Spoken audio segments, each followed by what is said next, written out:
Tonight, Iran's Navy is gone. Their Air Force is in ruins.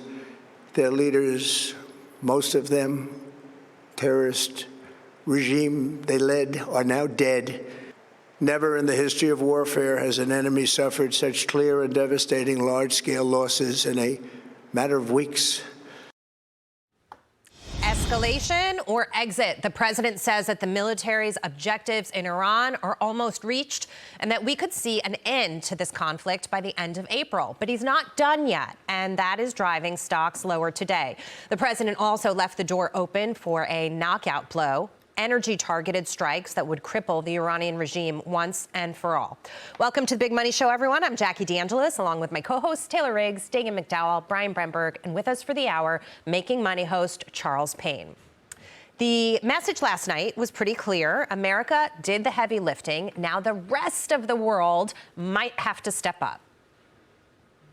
So to those countries that can't get fuel, many of which refused to get involved in the decapitation of Iran, we had to do it ourselves. I have a suggestion. Number one, buy oil from the United States of America. We have plenty. We have so much. And number two, build up some delayed courage. Should have done it before. Should have done it with us, as we asked. Go to the Strait and just take it, protect it, use it for yourselves. The president calling NATO a paper tiger after allies refused to join the Iran campaign, and is proposing a new world doctrine. America will not pay and provide security while our allies sit on the sidelines. So while the administration says that Iran's military is essentially finished, they're still openly preparing for a next phase. It's a negotiation, but investors, they don't like mixed signals. And Charles Payne, you see the market is lower today, and oil prices really spiked on this.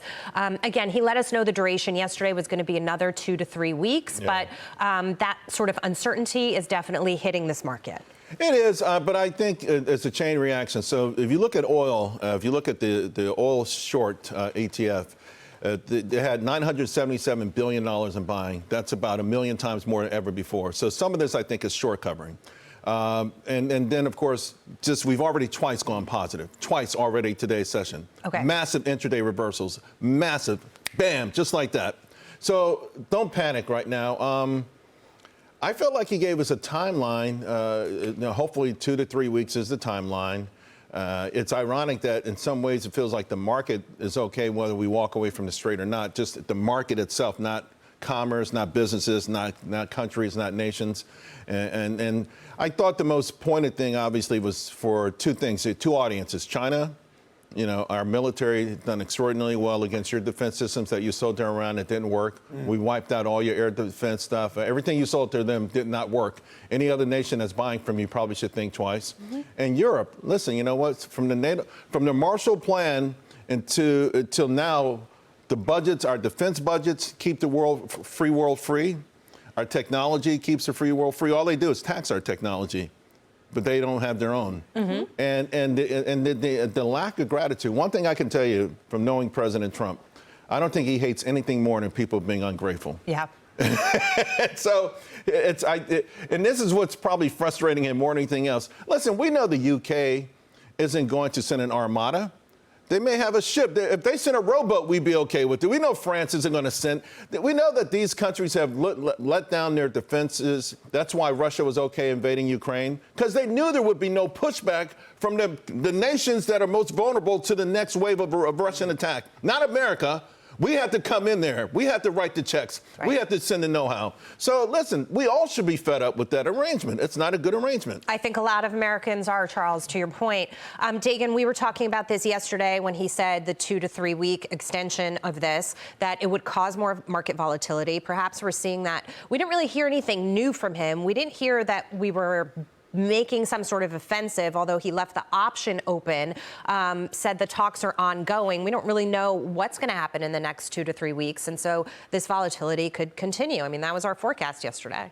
Right. The market, this is why the market is reacting to the speech the way it is. The market only really cares if the U.S. leaves and does not care as if Iran is getting rich off of selling oil, as long as the oil is getting out of the region and economically important commodities. If the U.S. is staying and blowing targets to bits, that's not good for the broad markets in the following ways. It raises borrowing costs, although the 10-year has the yields pulled back a little bit. But we're so deeply indebted, we, the United States, cannot afford $1 trillion war, or even anywhere near close.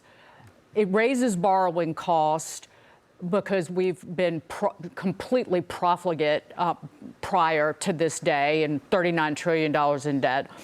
It cuts off commodity supplies and oil coming through the Strait of Hormuz if we stay, and it also causes broad-based inflation. And I just bumped into somebody who works at a major trucking firm. All of these trucking companies have automatic fuel surcharges that are built into their contracts. And this is gravy for them because business is decent, and they just every week they get the diesel numbers from the Department of Energy, and they just hike this fuel surcharge week after week after week.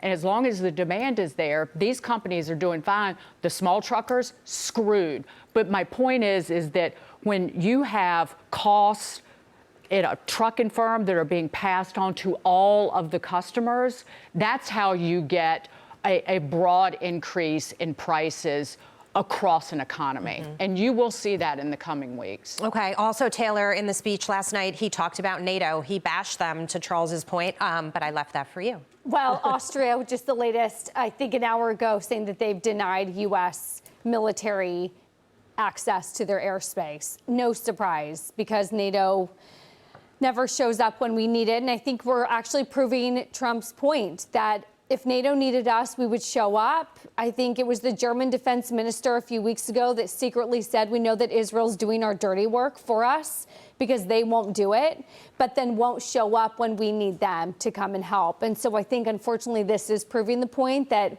NATO's sort of a toothless, spineless thing that doesn't really have teeth anymore. I think what's interesting is there was a report a couple hours ago talking about Iran and Oman were coming up with protocols for the Strait. Yeah, what's that about? So here's my take on it. Now, protocols, is that like charging an official fee? Okay, so people think, well, that's like an additional cost. My hot take, and I heard this from someone, is once Iran got a nuclear weapon, they were probably going to close the Strait and charge this fee anyways. Of course. So we're just going to have them maybe charge a little bit of a fee. But the good news is, like, maybe they won't have a nuclear weapon, right? And so I guess my thing is we're getting to the same endpoint of maybe this fee in the Strait. And again, we don't really know what that protocol is. I'm just sort of spitballing here.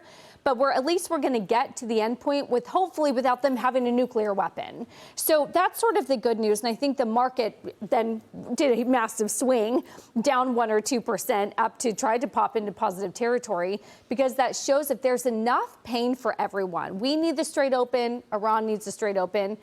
China needs the Strait open. Japan, everyone needs the Strait open. Once there's enough pain, I think eventually people are going to come to the negotiating table and figure out a protocol or something to open up the Strait.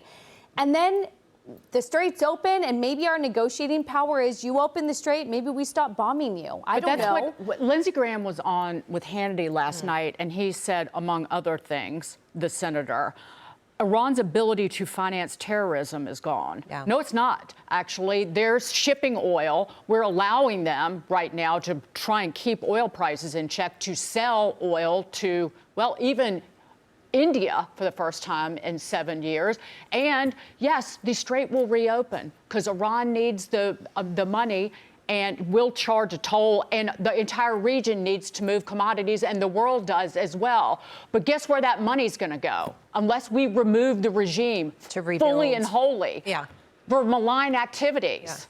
Yeah, but the new guys, but he Jackie. also mentioned, just to be fair, because I was watching that last night too, he also mentioned the billions of dollars that the Obama administration and the Biden administration had basically handed over to them. The oil revenues aside, I think he was talking about some of those kind of handouts that were just flat out given to them by pallets other of cash in the middle of the night that you know. Obama sent to him that we wouldn't know about if not for the Wall Street Journal's reporting. Yeah, sorry, Brian. I tried to impress you yesterday with Bahrain and the UAE. Yes. You didn't bite. No. Oman. Can I impress you with Let's Oman? see. Are they Okay. more impressive? I thought last night's speech was great. I had to pick up my son from a movie last night. I thought it was about 9 o'clock. I thought, well, it's no problem. I'll get back in an hour. I'll be able to catch the last half hour of the Whoop. speech. Blanking you No, missed it. he was done in 18 minutes. Yeah, it was quick. Okay, it was a tight, crisp speech. The markets, were very negative on it because of the 2 to 3 weeks of bombing the heck out of him thing.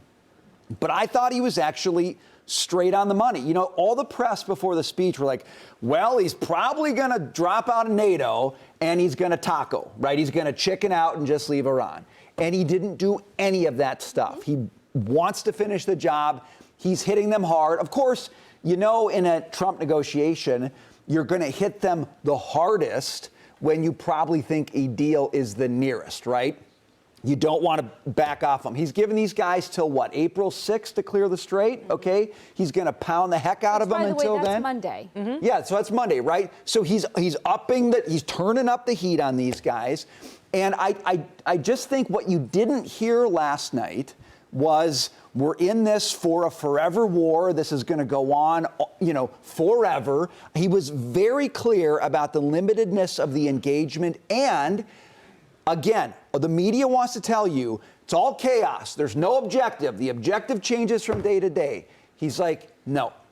No Right. nuclear weapon for these guys, and none of the conventional weapons that could shield their development of a nuclear weapon. He said it's not regime change, okay? And everyone said, well, wait a sec. You talked about regime change before. Yes, they've talked about regime change before, but there's musts and there are pluses. The must was nuclear and their conventional weapons. The plus was regime change, but it's not a must, Right. okay? And he said that last night. I thought it was a great speech. I thought it was one of the best speeches I've ever heard from My him. only beef, he should have given it several weeks ago. I Maybe. agree with you because he revisited that messaging of what the purpose was to remind the American people why we're doing this, why we're taking the short-term pain, because there's a bigger vision here, and I think that's really important. But it did feel a little late to me. And although he didn't say anything like this, reading between the lines and sort of looking at his Iran playbook leading up to this point, I would say, Brian, what he was saying in the next 2 to 3 weeks is, yeah, if they don't do what they're supposed to do, and if these negotiations don't move forward, then we are going to take the next steps. And, obviously that's not going to look pretty. Sort of preparing people for what could happen, but that they still want to keep that duration short. And that there's a plan 2 to 3 for weeks. it. Because so many people say, well, they completely did this without a plan. Well, they didn't. They've got a plan.